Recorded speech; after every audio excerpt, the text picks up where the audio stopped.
नमस्कार मंडळी. तर इथं आपल्याला 4 खिडक्या बनवायच्या आहेत. त्यासाठी आपण पुठ्ठे कट करून घेतलेत अशा शेपमध्ये रेक्टँगलचे, आणि याला मी असं पूर्ण सेट करून घेणार आहे.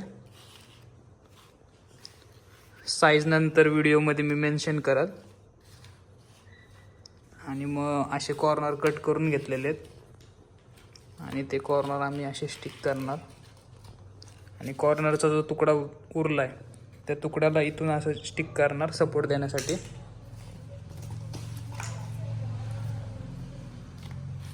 आणि हॉट ग्लू गननी हे स्टिक केल्यानंतर समोरची बाजू अशी दिसेल.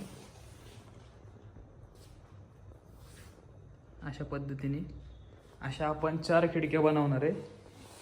1, इथं 2, इथं 3, इथं 4.